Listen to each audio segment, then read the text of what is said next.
Good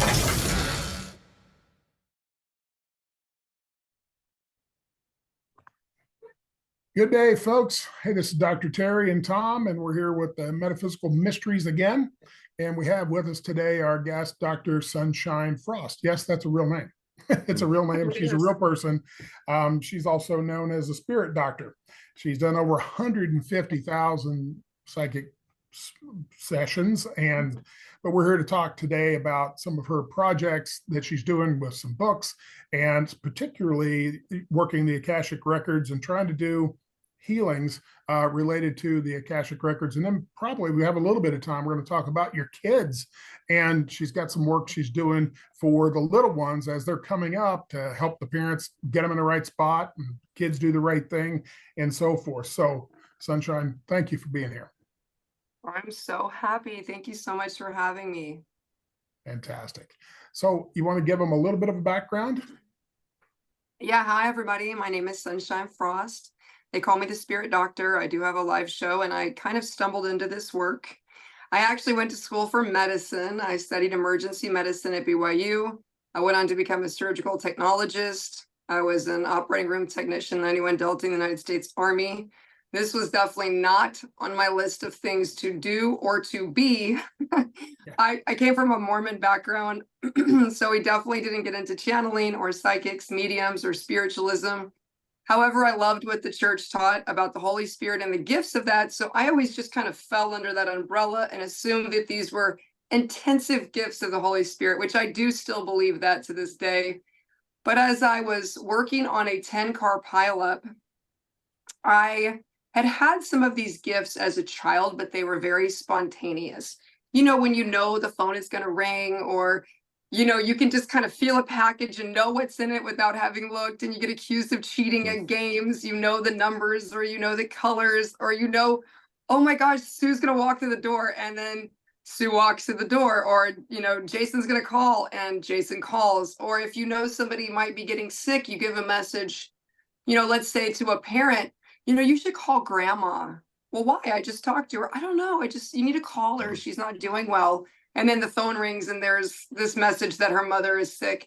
I had so many of those experiences as a child, but my family was Baptist growing up, and I converted to the LDS Mormon religion at 17. But in that whole process, I learned that these weren't really gifts. They scared people, and people didn't really appreciate unsolicited information. So I definitely learned to turn them down and suppress these abilities because they didn't really fit into the scheme of my belief system. And then when I was 24, I had a really powerful experience where I was at a 10-car pileup in Blackfoot, Idaho, and I went to move a client. I was doing some triage work, and the client had been very badly injured, and we were doing a C-spine, trying to remove him from the car, got him out with the jaws of life. I had triaged and went back to check on him, and he was still in the car. So I went to grab him, and my hands went through him. And I thought, oh my God, I'm going crazy. This had never happened to me, especially not on the side of a snowy road in November. I thought I was losing it, but I went ahead and pushed through. And I thought, I see people at the scene that I did not remember being at the scene, because we had already transported seven patients at this point. And there were people kind of mulling around at the outside of the scene. And I'm like, we need to get them off the scene. We need to get them off the scene.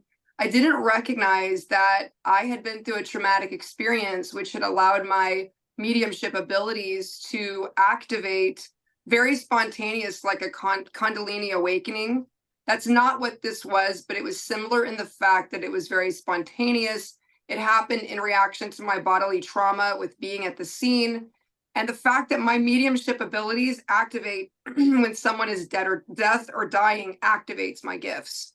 So working in the emergency room, working in EMS, they were being activated every day. So I took 4 days off, went back to work, but started to see orbs. And whenever there was an orb come out of the light in the ambulance, or whether I saw an orb follow us at the scene, or whether I saw an orb come from a taillight to my client, I knew we were going to have a real serious incident with this client. And they could be sitting talking to me, but if I saw a light go to them, that was my sign for this is about to get really serious. So they called me. Yeah. Stop you. Tell you, I want to point out to folks, as we've talked to so many different psychic medium folks, they all seem to have their own unique way of knowing something's going to happen, whether it's the orbs coming out or whatever the case may be. For me, what I get is, and I don't talk about this hardly ever, but if I'm sitting in front of somebody and I all of a sudden see them projected into a coffin, I know they're going to die in a reasonable period of time thereafter. In fact, when you said orbs coming out, when I see that, I know somebody's dying or will be dying very shortly. And I even had one of those this week where I saw a person that I've known for a long time and absolutely boom. And I called another person and I said, hey, so-and-so is not looking too good. And he goes, that's so weird. I had a dream last night. I was attending his funeral. And then I went ahead and told him what I see. And he goes, that's bizarre. And then a third person said, something's not right. So I think this is all out on the wavelength that some people can pick up and put it in a very, discernible fashion. Some people just kind of get a feeling. You get it very distinctly, it sounds like. Yeah, very visual. Everything is very visual for me. My gifts didn't suddenly, wake up with like spidey senses. I have a visual acuity for picking up orbs. I don't see them now, which is funny. That was just something I think they did, spirit, my council spirit did to get my attention. But I actually didn't like the orbs. I really rejected this whole thing. I wasn't excited. I didn't tell anybody. I really experienced it. I actually got on I got on medicine at the time. I thought this was maybe like a mental breakdown or something.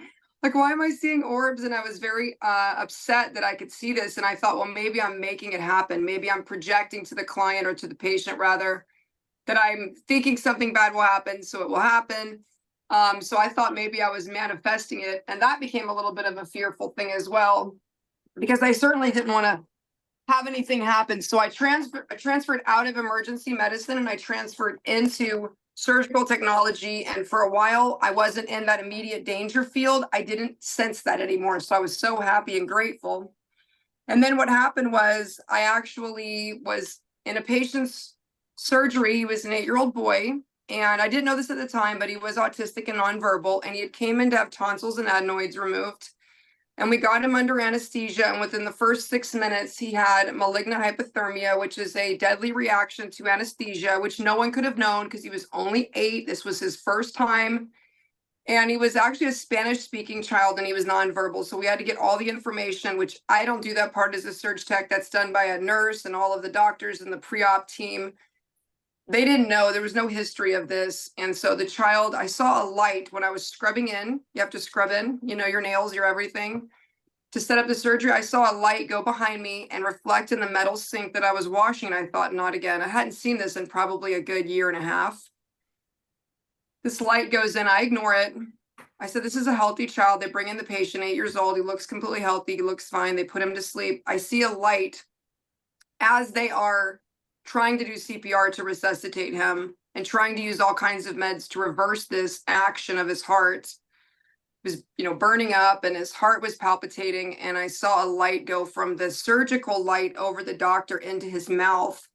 And a few minutes later, I saw 2 lights come out of his mouth and go up through the ceiling. So I knew that this was it. He was gone even before they had quit working on him.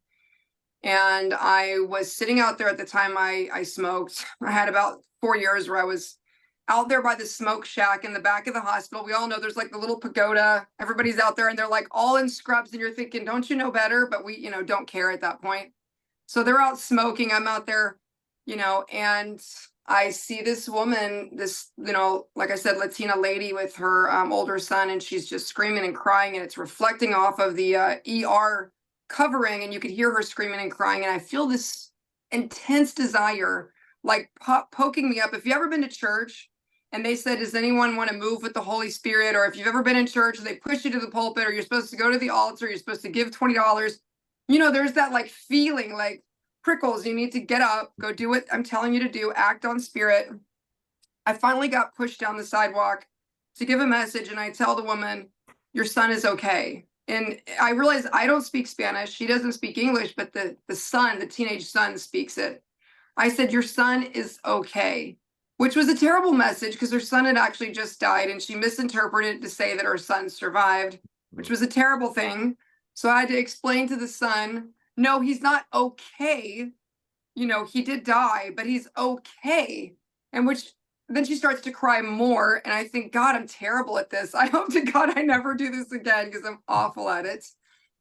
And sure enough, my heart was pounding. I was just perspiring. I said, please give me a message that's going to help this woman. I feel terrible. So they said, just tell her mother came to get her son. So I'm like breathing heavy and I go, okay, tell your mother that her mother, your grandmother, came to get her son. And he repeats this in Spanish, and I've got the chills even at this very moment. He said it, and she just collapses, screaming into his arms, like crying. And, I hear the words, thank you, God, like, de Dios, crying. And I got the chills so strong. Mm-hmm. And I found out from the son, her mom had just passed of cancer a week earlier. Wow. Yeah, there you go. So to know that they were together was what she needed. And it doesn't change that her son passed or the grief process, but it changes the mother's heart of thinking that she was alone when her son died. She wasn't there. He was terrified. He's alone. He's wandering the earth. He's stuck in between because he's autistic. She's taking care of him. So that kind of became the impetus for me to begin to do sessions, and I only did them for St. Jude's children for 2 years without any pay. I refused to get paid.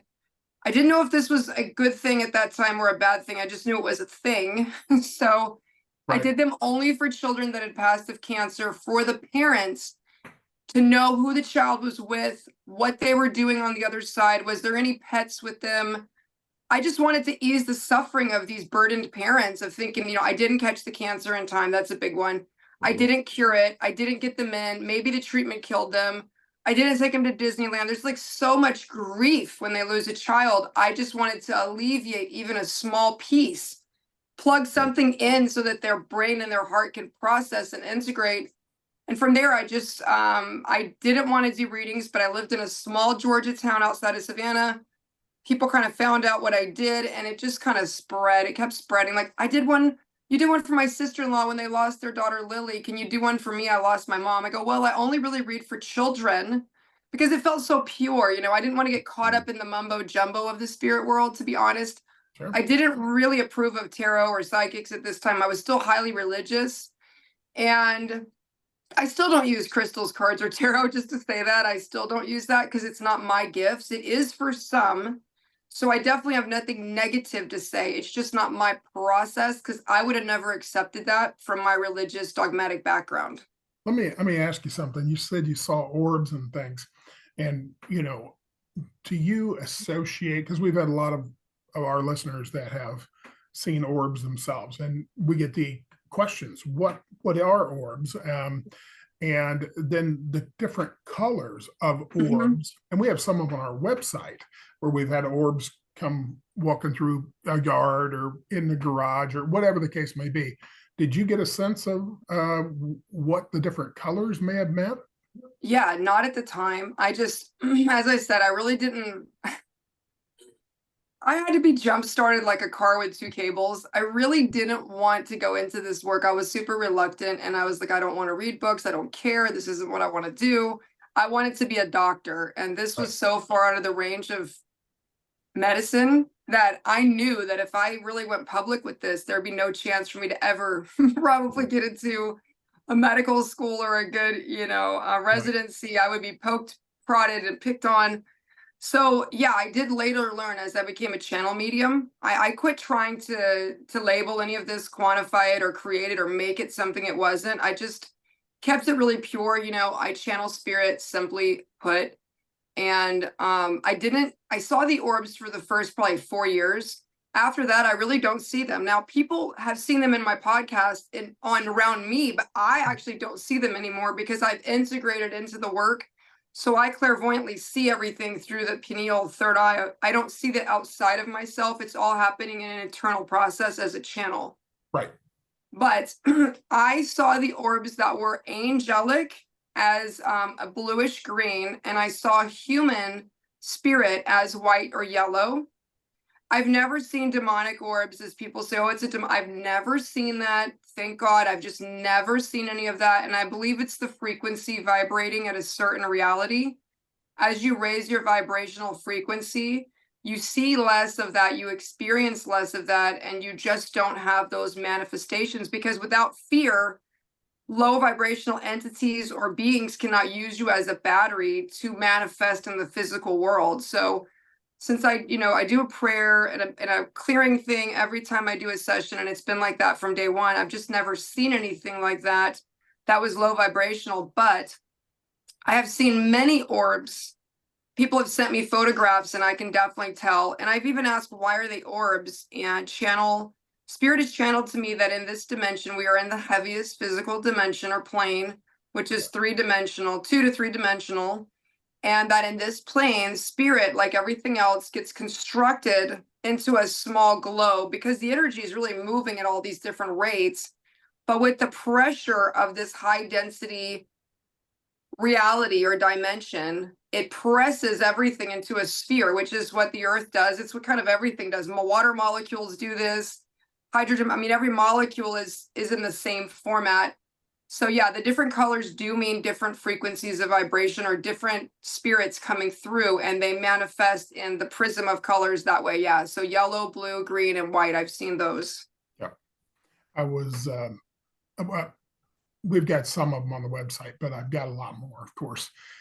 But I watched, and I want people to understand, if you see an orb, it doesn't mean everybody else around you is also seeing it. I remember sitting in a group and I saw an orange orb just kind of go like this. And then when I said, oh, there's the orb, then all of a sudden, boom, it just took off and was gone. But nobody else saw that, and I think people need to understand, sometimes you can capture orbs with a camera, but yes, but you can't get them with your naked eye. But I recommend that. Yeah, and sure, absolutely. I've got tons of those, and but people always wonder, what are they? And yeah, for the most part, I think there's a number of different things they can be, and I think the color is one of the coding systems to figure it out. Mm-hmm. So yeah. That's fascinating. Let me go to your past life stuff. You're dealing with the Akashic records, and for the listeners, the Akash Sanskrit names, otherwise it's the book of life. This is if you want to think linearly, it'd be everything your soul's ever done from the beginning of time, so to speak.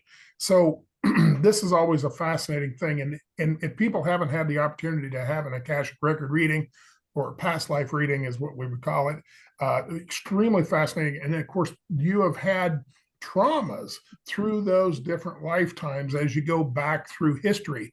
And, if your head got cut off, in one thing, maybe you got headaches now, or, you got stabbed with the shoulder and you got shoulder pain to this day, or birthmarks even that reflect bullet marks from war or something like that. So these are all fascinating things. In the modern day, I don't think people really give credit to the fact that these soul memories come forward and apply to their current situation. And so you're in the business of reading that and then helping them heal from that, correct?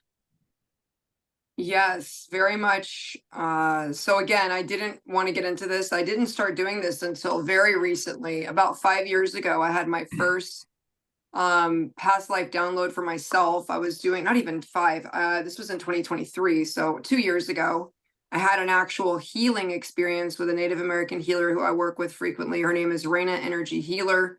She's, I work with 2 Native American healers. They're both my assistants now, and we work together in doing healings. But in this healing, I was transported. I was crying because I thought I was going to die. This was in November of 2021, 2022. I can't remember the exact year.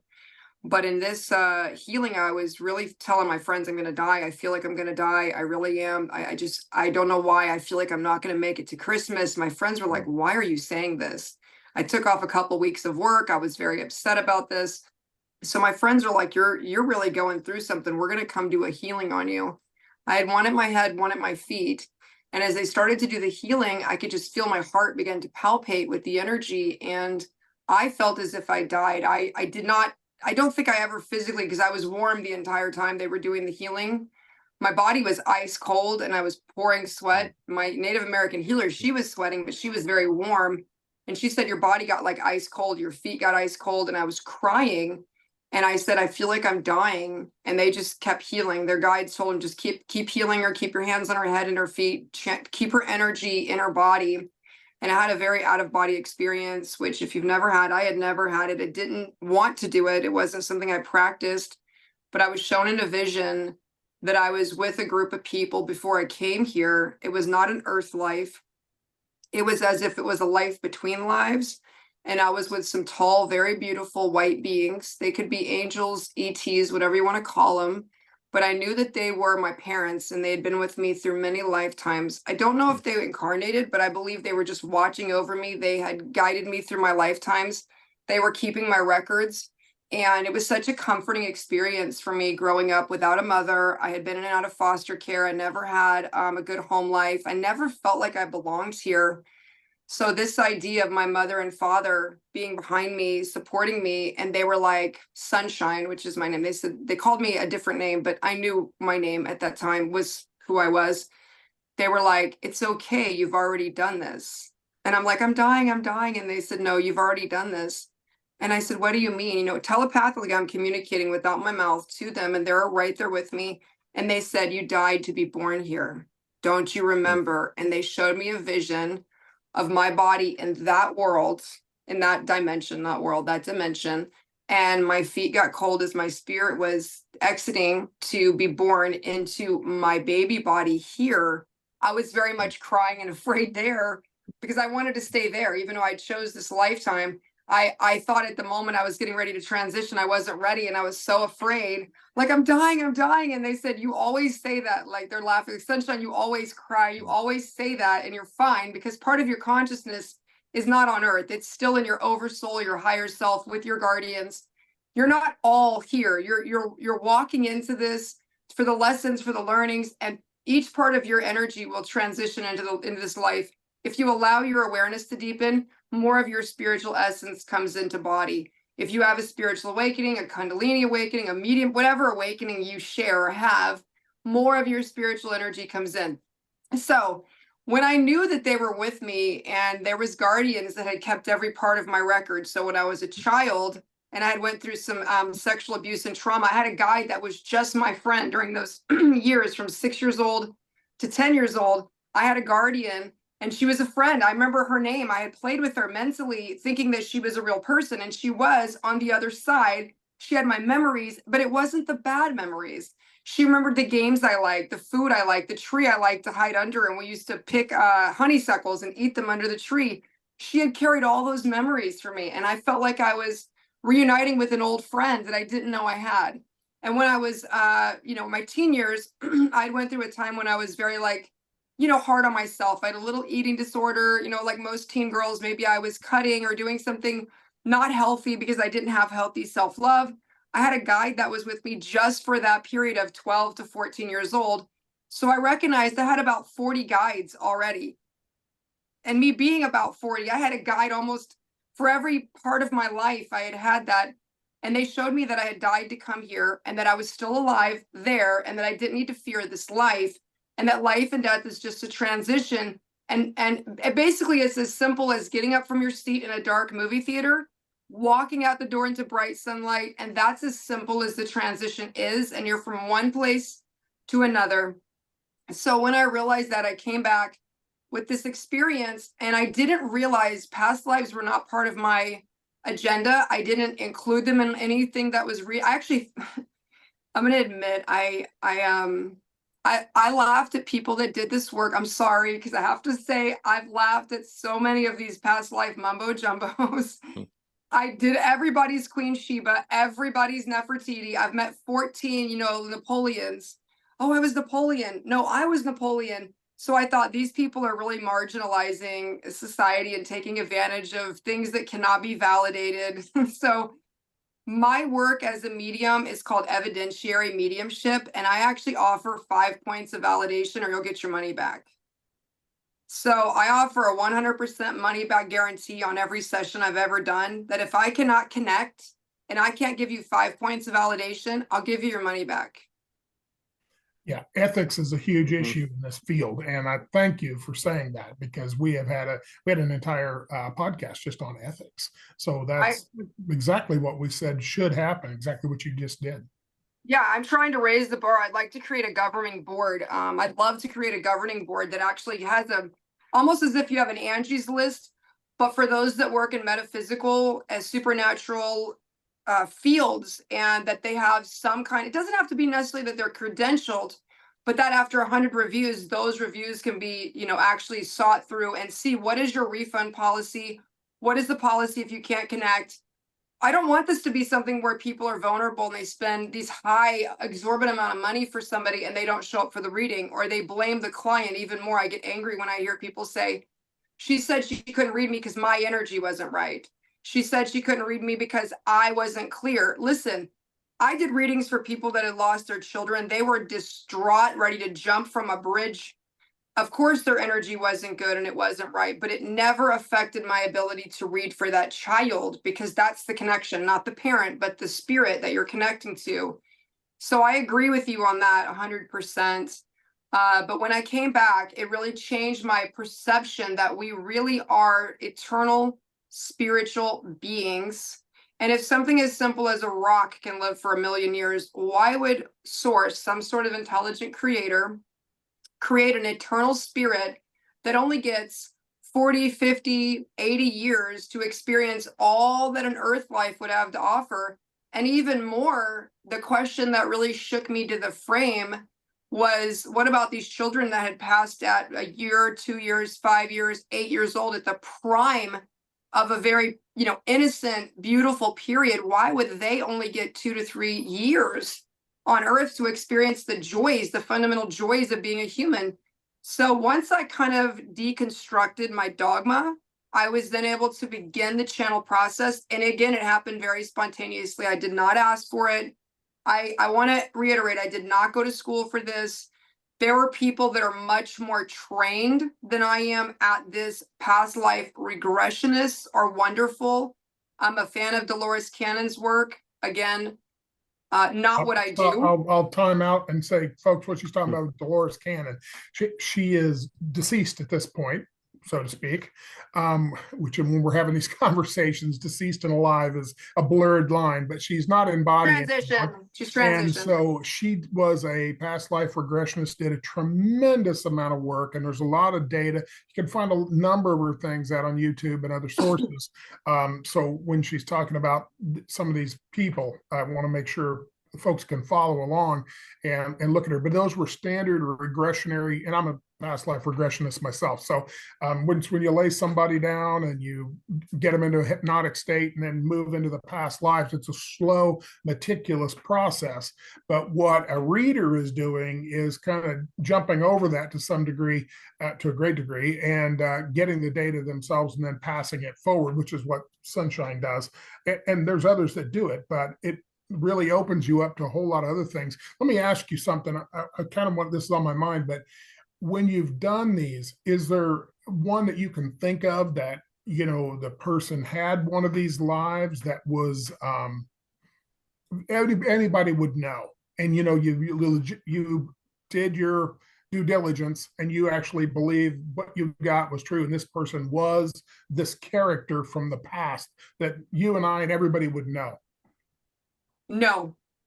So I wish no, sorry. I wish I could say that. I will say there is some similarities in certain time frames, like the one we're going to talk about. I just did one this week where a woman was in the times of Jack the Ripper, because I saw the actual newspaper that was printed and they were discussing it in the same room. She was above it, it was a slatted floor, and she could hear them discussing Jack the Ripper. And this had to be London in 1888, and she was about 40 miles west of London. And so I have never met a Queen Sheba or Nefertiti or, Napoleon. Like I said, I no, but I still feel this information is so important to the client. It's as if they're getting a great gift. Right. Absolutely. Tom, did you have something? Yeah, I'm just thinking of how many people could be helped with this kind of, reading. The last couple of weeks, I've been involved in a lot of infant and toddler deaths, and the families are completely sideways. Just a couple of words of compassion, I guess you would call it, just to say things are good would be so helpful if those skills could be shared with others. Yeah, I know. Yes. Yeah, Tommy and I both do that with people who are going through grieving processes. So we're right in line with what you're talking about. So when we are working with these people, yes, there's clinical techniques that are typically used, but to move it into a more metaphysical thing in a gentle way, where if they're willing to listen, that's something that you can give tons of examples on.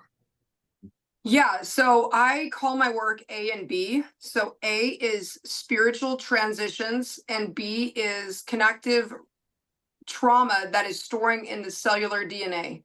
So I do about 50-50, to be quite honest. I do psychic, what they call clairvoyant. I don't call it psychic, it's a clairvoyant reading. And I typically try to refer those to my students. I actually started a training program, and I'm going to kind of send all of the current life situations will go to those clients. If it's a mediumship, they'll send it to me until I feel like I've trained somebody and they're ready to take that on. I don't have anybody that channels at the same, and not the same amount that I do it. Like I do channeled, I do about 200 readings a week. So it's a lot. Yeah, it's a lot. I do around 10 to 20 on my live show every night. And then I do between 6 and 10 a day on my shows. So it can be, and I work 7 days a week. I just started taking a day off. So it's quite a lot of volume. So let's say this so A work is like this. I have a mother. I'll give you an example of a great story. A mother has 5 children. Her and her husband lived in Ohio. This is a true case that I did. This one is featured in my book, Confessions of a Clairvoyant. When it comes out, you'll be able to read that. And it's the truth about heaven, life, and death. This little boy was right at 3 years old. So he had an older brother that was 15. He had 2 sisters and another brother that was 5. He was the youngest child, and he was right around almost 3 years old. And they were playing in the yard on the sprinkler in the water hose. It was a summer day, and the husband usually worked. I believe he was a fireman, but he was off. He worked some shift where he was on like a few days, 4 days, and then he was off for 3. So Friday, Saturday, Sunday, he was off. The brother had stayed up late playing the video game that night, wasn't downstairs. The mom was taking care of the sisters. They wanted popsicles.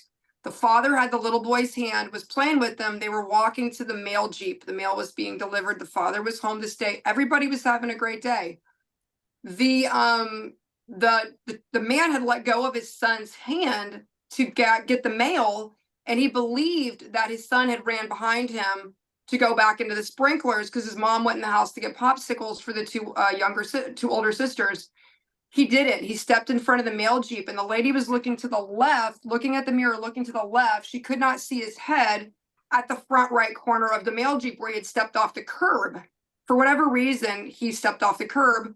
She hit him and ran over his head. They backed up. Of course, it was extremely traumatic. I had to go through this review with her child. The child was fine. When I saw him, he was completely fine. He looked happy. He was dressed in his pajamas that he was buried in. I was able to give her clarity that, he's wearing these, I thought it was Paw Patrol, but it wasn't. It was Puppy Dog Pals from Puppy Dog Pals. He was buried with a blanket. He said, I have my blanket. I have my puppy. Thank you so much. I didn't hurt. I saw you crying. I saw you screaming. And he didn't see that part, but he knows it broke her heart. So he came to me as a 3-year-old would come to me, but very intelligent. All of them can speak. Even 2-year-olds can talk to me as if they're able to completely communicate. And so what had happened, by the time she had came to my door, her husband and her were almost in a divorce. I mean, it had destroyed the family. The son was on medication. He was in counseling. The father was distraught because it happened on his watch. The mother was blaming the father. How could you let this happen? You killed my baby boy type of thing. And the family was just ripped apart. This was a happy 5-kid family who now was just, the mother was a shell of herself. She could barely function. The dad wanted to never come home. He wanted to stay at work all the time. And the son came through, and this was a recorded session where he said, tell daddy I'm in the car with them. And she goes, what does he mean? And I go, So I asked him, and he showed me a vision of his father sitting in a silver Nissan, and he would cry in the garage with the lawnmower. He would just cry and cry and cry, and the son would come behind and touch his face. And he said, "Tell Daddy I touch his face with him when he sits in the car and cries for me, that I'm with him." And then he also said, "Please tell Mom not to blame Dad." And I was like, God, I don't want to give this message. And the little boy said, "No, please tell my mother not to blame my daddy." So I said, your son wants you to know that he doesn't want you to blame Dad, because remember, and he goes, "Remember when the tire hit me?" And I'm like, I just go ahead and give the message. I'm the channel. I'm not here to interpret anything. So whatever they say, I just try to be as pure with the message and not interpret and not involve my mind in it at all. It's a totally different part of the brain. I try to move myself, the ego, and all the chatter out of the way. The message was, remember the tire? It took her a minute, and she goes, "Oh my God." And he goes, "Yeah, remember, Mommy, I almost went to heaven the year before, or like a time before." And she confirmed to me that when she went to Walmart that day to buy a forward-facing car seat, and she had taken the rear-facing car seat that it usually sat in the right back seat of the minivan, right where she could get to him because he's the youngest. She had transitioned him to a upright car seat behind her, where she put a mirror up on her mirror to see him, so the other older kids could get in for school because it was blocking the door.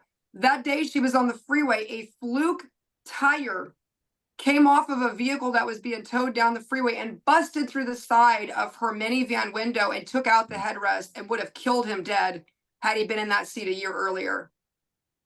Then she said, "Tell Bubba it's not his fault," because the brother believed it was his fault for staying up late and gaming. If he'd been up, he would have seen the brother and he could have stopped his death. So the boy was like suicidal at 15, thinking that he had caused this. And he said, "Tell my Bubba it wasn't his fault. Remember the river." Not even a year before that, they had went to a picnic at the river, and the brother had accidentally left him and walked away, and he'd almost drowned in a river at like 2 years old. So the brother had saved his life. So now the boy had almost died on the brother, but didn't. He survived. And he almost had a near-death experience with the mother, but he survived. He said, "Please tell my father I love him, because he was the only one strong enough to take on the karma of allowing me to leave." Wow. That tells a real tale. Yeah. It goes back to, these things are kind of planned out. Either there's people that can handle it, some people that can't, and that's fascinating. People need to realize that. And for a family to kind of get that clarity as to what happened, that's just life-saving. Yeah, it changed everything. They stayed together, and she began to respect her husband because he said, "My mommy could never have survived if it had happened to her." So the husband knew on a conscious, some sort of spiritual level, he had taken on a contract to allow his son to pass on his watch, because it would have destroyed the other two had it been them. But then we went back, and he had a brain bleed, and he was a dissolving twin. So he wasn't even, the 4 years they got was a gift. He wasn't even supposed to survive that. But for the faith of the mother, he survived 3 years. Yeah. So it was really quite amazing. If I can ask you a question, since we're talking about these young kids passing, do they ever give you a message as to what the purpose of them going at such a young age is? I hear this all the time, this question. No, not in those cases, Tom, just because I've never been asked. I've actually never been asked by a parent about this. I never, in all the sessions I've done, never have they said, "Why did they pass?" I don't always know. They just want to know, well, that's not true. They always say, "Why did this happen?" And I can't always give that answer, because that's a deeper answer. But now that I'm doing these other sessions, it's coming through in bits. Okay. Yeah, I wish I could say that there was a reason, but I always, the client, always, the child always says to the parents, "Don't worry, we've been together before, we'll do it again." I always get that feeling, but to me, I thought they were saying we'll be in heaven together. Mm-hmm. And I do know this for a fact. Every soul chooses its womb. So every child, regardless of how terrible your mother was, you chose her. But the mother chooses the father, not the child. So the free agency of the child or the soul chooses the womb, and the free agency of the womb chooses the partner. Fascinating. Cool. Yeah, because children don't choose a deadbeat dad. No offense, gentlemen, but that's the can be the 2-minute drunken decision of the mother, but the mother brings in the physics that brings the child to the world, but the mother is the one that is chosen for that. And then there are some fathers that have the spiritual contract to come into that mother's life, but his contract is usually to her and then to the child secondarily. But the mother is always, the soul chooses the womb. That's the message I've gotten thousands of times. What about this comes up occasionally where people are gifted in a number of ways, but that had to have the DNA of mom and dad in order to become what they were going to do. So they choose the mom, and then at some higher level, she's choosing dad so that contract can be worked out. Absolutely. So if a soul chooses the womb, right, chooses the mother, then that soul has all the time in the world to wait until they make a better decision. Right. I mean, like where they're watching. So every child is following the life of the mother at some point. And even women that are in addiction, even women that have had abortions. I've had children that are now, a woman might have had 7 pregnancies and 2 ended in miscarriage, 2 ended in termination, but the same child came back through 6 lifetimes to be with her. So I've seen children that have been terminated come back. I've seen children that have been miscarried come back. I've seen that a lot more. And it really alleviates women from going, oh my God, I had 7 babies in heaven. And I go, no, you had 4 because your son, Jonathan, came back twice. Sadie came back, and your other baby is going to be your grandchild. So it's still going to come through your DNA. It just wasn't that when you had your ovaries removed or whatever happened, that child can't come back to you, but you will be in the flesh with that child. It did choose you. So you will know it in this lifetime because it's part of its choices to stay in that family unit. Absolutely. Yeah. We get asked that all the time. And I tell them, I said, if you lose a baby or whatever the case may be, however the baby exits before they're born, you can't kill the soul. And it will catch the next train, whatever's available, they'll catch that. It'll come in the time that it can and the opportunity that it can to make. I have heard that about the losing the babies, that the soul will choose if the life of that body, because these are vehicles, right? We understand that the body is a vehicle. We are not the body. If the body is in some way infirm, in a way that would dissolve the spiritual contracts of that soul, then it's not really purposeful to allow that pregnancy to continue. It's more harm to the mother to give birth to a stillborn or to a child that dies in the first year of life. And then that spirit doesn't always get a chance to come back to the same mom if they've got a physical body and already been born. Typically they don't come back in this life. They're like, nope, crown without the conflict. I came, I went, I saw, I got the t-shirt. I'm not coming back yet. I'm going to wait a while. I'm not ready to come back through that. So unless the child has not had a birthday, like be born into the world, I typically see them rotate back into another pregnancy, future gestation. Yep. But if they say we're born with cerebral palsy or something, they die within, they don't usually, they're like, yeah, I'm good. Yeah. I'm good. I'm waiting for my mother. She's grieving. I need to be with her. We need to heal together. I'm not coming back. Yeah, no thanks. Right. Exactly. Fascinating. Tommy, you had something? It's just, it's all information as I'm listening to this that so many people need to hear that have never heard. Oh, really? Yeah. I mean, people that I talk to, there seems to be an awakening that they're more receptive to these conversations. But by and large, most of the people over the years have been shunned away. Either they were told that there's something wrong with you if you think that way, or through their religious, connections, told they can't even think that way, etc. So the religious thing, I identify with that completely. Yeah, the religions are dividers in what is and isn't true in a lot of ways. And I think, I always say, many of the religions will take you up to 3rd grade. And, and then what you do is you hear the same stories you heard when you were 8, you hear when you're 18, you hear when you're 38, you hear it when you're 88. When conditioning you move on, you need to move on with your own studies to move past that. And I think you get to then a threshold of a certain level of consciousness, and you can kind of shed that, tricycle level of understanding, which is very controlling. And there's money involved in the law enforcement. We say, follow the money. and you'll find the answer. And that's exactly true in some of this stuff. I'm not anti-religion by any stretch, and being a minister and all that, I'm not supposed to be, but that's a belief system. But maybe we're on the same path with the anti, because what I said this on my Next Level Soul podcast. I said religion is a wonderful lie. Essentially, if we can teach all the people that they're separate from God, then we can sell them the recipe for how to get back. There you go. Exactly right. And you divide, segregate, and then condition people of what they need to do to get back to God. But the truth is, we're all from source. We're all part of source, and we all return to source. And there isn't really a choice about this. That's not even really a choice. Yeah. From what we've seen. Since we live here in a Judeo-Christian country, so people are, the Jesus thing, they're used to that. And I always say, the 12 apostles, once they got taught, and Jesus taught about reincarnation, then they were willing to go out where they knew they were highly likely to be killed or terminated in some way. Well, why would you go someplace you knew you were being terminated to spread some gospel, so to speak? Well, you go because you're not going to die and be permanent. You're coming back. If you choose to, you're coming back. And I think, that was left out of the whole game.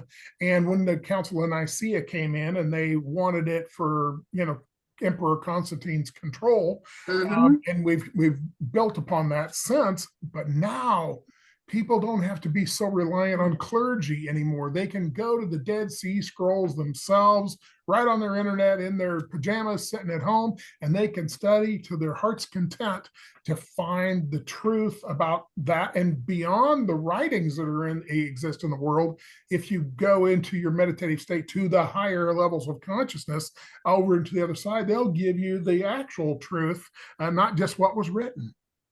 Absolutely. We in the One Tribe, that's my group. We're called the One Tribe. We're about trying to heal ourselves, heal each other, raise the conscious vibration of the planet, heal it, and come back to oneness, whatever that oneness is. Political divide, racial divide, gender divide. We don't care. We really don't. We want to just bring everybody into the truth that we're eternal souls here to heal. And we study the Apocrypha, we study the Bhagavad Gita, we study the Eightfold Yogic Path, we study the Eightfold Path of the Buddha, we study, everything. Christian, obviously, I am a Christian. I'm a metaphysical Christian. I'm listed under Wikipedia as one of the metaphysical Christianity, like the founder. I didn't find it, but because I teach it so much, I think I got associated with it, which I'm fine with that. I love Jesus. I'm good with that. Yeah. But Jesus did teach reincarnation. That's so hard, but it did. He was an Essene. His mother was Essene. His grandmother Anna was an Essene. Essenes teach reincarnation. They knew it. They understood it. He studied in India. But Jesus is much more multifaceted than the watered down, linear truth that we're taught about him. Because the only thing he actually rejected in this life was organized religion. Can we acknowledge that for the people in the back? Yeah. Yes. He didn't condemn anybody but Sadducees, Pharisees, and Sanhedrin, which was organized religion as a whole. Absolutely. Yeah. And people need to study that. But, most people go to church, if you want to call it that, for an hour or two of entertainment. And then they go home and do whatever they're going to do. It's really just chakra aligning. All they're doing is they're activating their crown chakra, their heart chakra, and usually their throat chakra for singing, praise, and fellowship. And it's a great thing if they don't make it what it's not. And because you can get the same thing from a drum circle, same thing from kirtan. I get the same thing from Bhakti Fest when I go to a Hindi festival. I get the same exact feeling. It's really about just activating those chakras and the crown getting connection to source. Because in the world, it's shut down. And it is entertainment. It's just like a fun place to activate your chakra a little bit and feel good. Exactly. So tell us, if somebody wants to look at some of your writings, what's the projects you got going? What's out there if people want to get interested in what you do? Yeah, I have been so busy with session. I have just started changing my schedule to be able to do more with the productions of what I'm working on. So this past life, I want to give you guys an example. When I got into this, I was like, well, I don't really see the correlation. I did a lot of readings for people. I call them sessions. I don't read records anymore. I just am a channel medium. I'm an evidentiary channel medium. That's what I am. And even though I'm channeling Akashic, it's still a medium because I'm going between the Akashic, receiving the information as a download, and I give it as a recorded session to my client. Right. So my eyes are closed. I channel a lot like Bashir in that I'm just totally in the moment. I receive the messages, I give them, and there's no interpretation. It's fully up after the channel is over to interpret however we choose. But for instance, I had clients that were coming to me with reciprocal patterns, revolving repeated narcissistic abusive relationships, repeated addictions from one drug to alcohol to the next. I had clients that would have the same experiences over and over. They would get healed of one disease to manifest another. And now I've been doing this for 15 years with the same clients. So I'm like, there has got to be a connection. So when I finally began to ask the right questions, Terry, I finally started getting the right answers. And so I went into the first Akashic record, accidentally stumbling on it, just doing a mediumship. And they were like, well, I had been here before. And I remember when this happened to her. So we have a client, I'm not going to say her name. I just did this reading a few months ago. And in this client, she was thrown out by the mother early because the father was making advances toward her. And she had told her mother, and the mother became jealous of the daughter at 17, threw her out. The daughter was kind of on the streets. An older man took her in. He was an official for the government. This was in Virginia, when Virginia, the war was going on. And so she was put out, and this guy took her in, and she became his housemaid, but he found out she could read and write really well. So he started to make her his dictation secretary. He really fell in love with her. She was not in love with him. She was 17. He was around 47. But in this past life review, what came through is that he was married to a woman from Boston, but they didn't get along. It was a relationship of convenience for her because she had to get married, but her family was super wealthy. So she had 2 kids and took them back to Boston. The husband was there by himself. So they had an adult relationship as an affair. And anyway, he ended up getting, she loved writing. And so she got to have access to all of his books and all of his writings. And she wrote many papers under his pen. So she wrote all kinds of documents and things and books and publications under his pen name, right? Because women couldn't publish at this time. And he ended up getting tuberculosis, and she was the only one that would take care of him. No one would come in the house. His wife didn't care about him enough to expose herself. So she stayed with him and got tuberculosis, and she survived with it for 2 years, but eventually she died. But she lived in the house, had full run of the house after he died. So I'm like, how does this relate to you now? Well, sure enough, she was a writer in this life. She was afraid to publish. She didn't want to use her own name. She had reoccurrent bouts of tuberculosis. Even now, she has TB in this current 2024 existence, reoccurring tuberculosis. Her mother had thrown her out in this life. She had been molested by an uncle. So it was like a complete overlay of what had happened there was happening here. And she says, I channel she heals. She's an Akashic record. She had studied it, but really could never get to the bottom of it. So she was very educated in the metaphysics, but could never heal herself. When I started to do my work back in 2000, my coach at that time told me, you work as you're a surgical first assistant. And I said, yes. And she said, well, I was telling her, I've been through all this counseling for the sexual abuse and trauma. I've been through incest survivors group. I've done all the work. I've done the work. Why is this coming up? And she said to me back in 2000, you're a surgical first assistant. Can you remove your own gallbladder? And I'm like, no. She goes, can you actually remove your own appendix? And I said, no, ma'am. And she goes, in the same way, you can't see what's behind you and I can.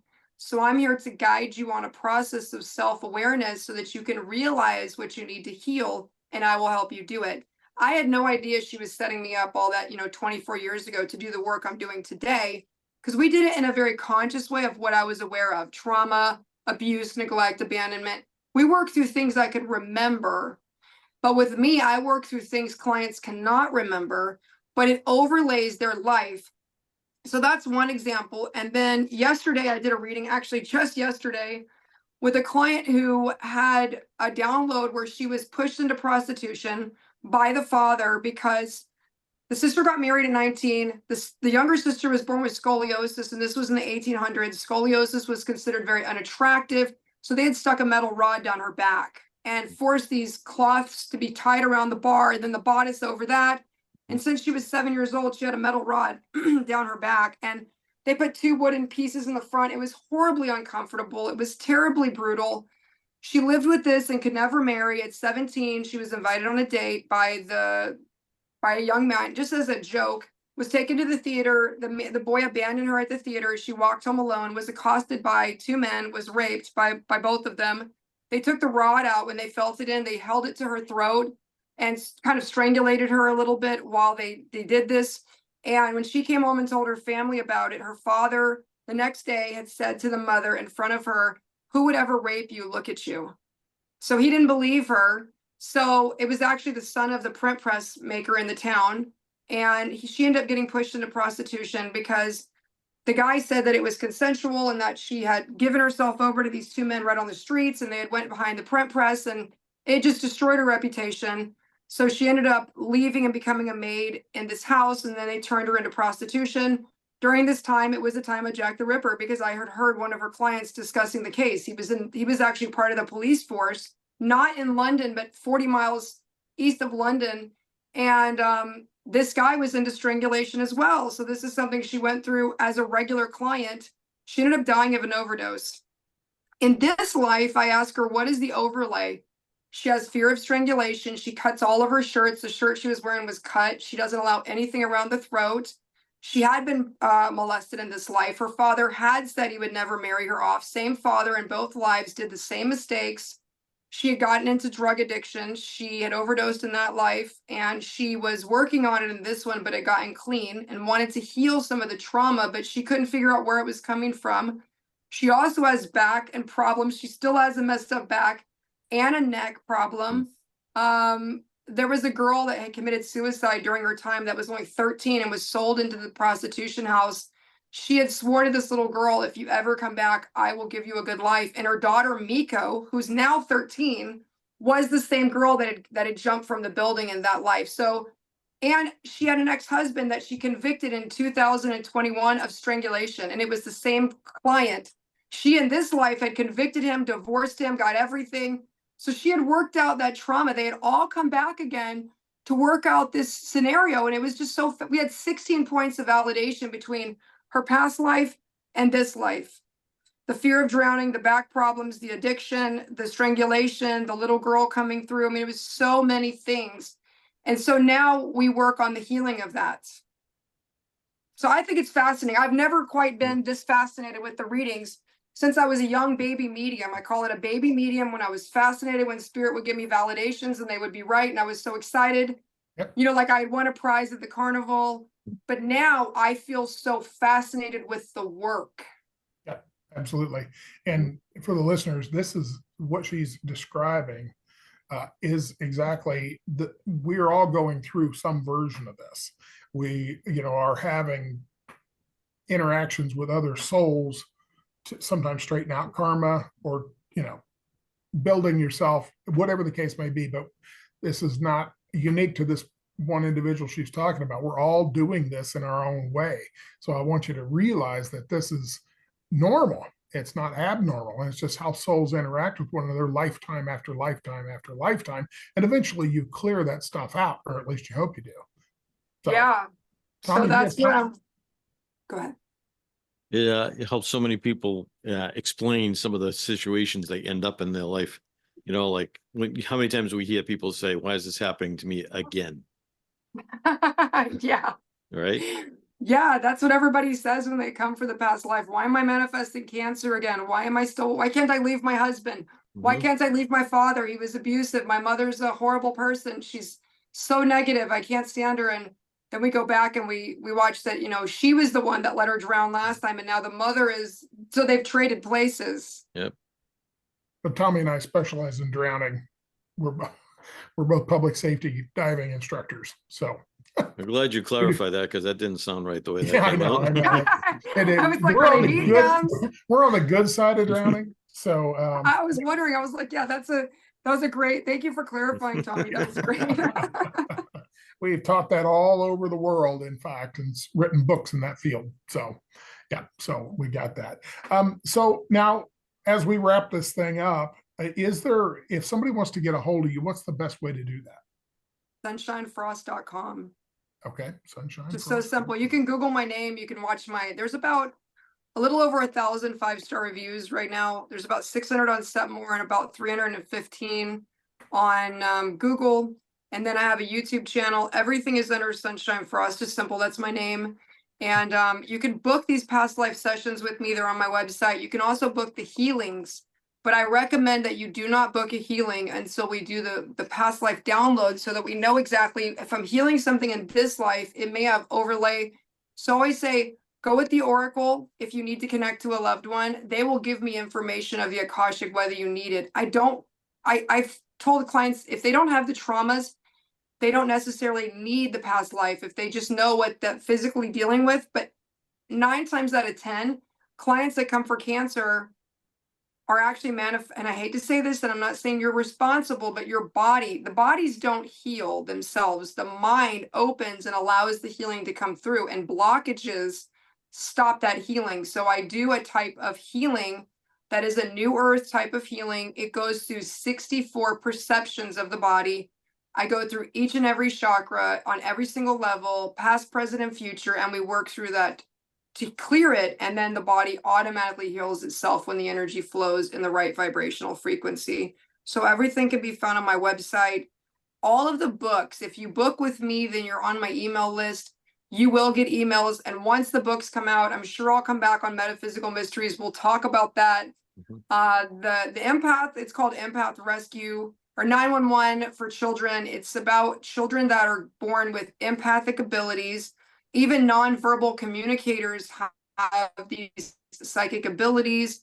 It goes into like, how do we communicate with animals as children? How do we know things? So it's really quite interesting. And that'll all be on my website and my YouTube channel, Sunshine Frost. Everything is there. I am on TikTok nightly under Spirit DR Sunshine Frost. I do a live show called Spirit Uncensored, where I do readings. I never know what's going to happen. I do past life stories of the day. It's kind of a fun thing. I need to turn it into a podcast, but I haven't yet. Hopefully that will happen in the future. Yeah, it's quite an event to turn things into a podcast. So It's a 3-ring circus. Yep. Yeah. It can be challenging. Fortunately, we have a great staff to get that done. But Tom, you got anything to wrap up with? Yeah, I just want to say thank you for taking the time to join with us today. Obviously, your experience, your knowledge is amazing, and it's great to be able to share it with followers, to bring this to them, and really appreciate the time that you've devoted to doing this, and looking forward to the future work. We didn't get into a lot of the kid stuff that we were going to talk about, but we will add that for the next time for sure. Thank you so much for having me. I appreciate it. To all your listeners, just thank you so much for giving so many people a wonderful platform. That I love it. It's very intellectual, it's stimulating, it allows us to think beyond ourselves, broaden awakening, and I just appreciate the work that both of you are doing. So thank you for allowing me to come on. You bet. Thank you. Well, for Tom and I here at the Metaphysical Mysteries, we want to thank Sunshine for coming on, and for all you listening or viewing, as the case may be. We look forward to having you with our next amazing guest. So everybody have a great day. Talk to you later.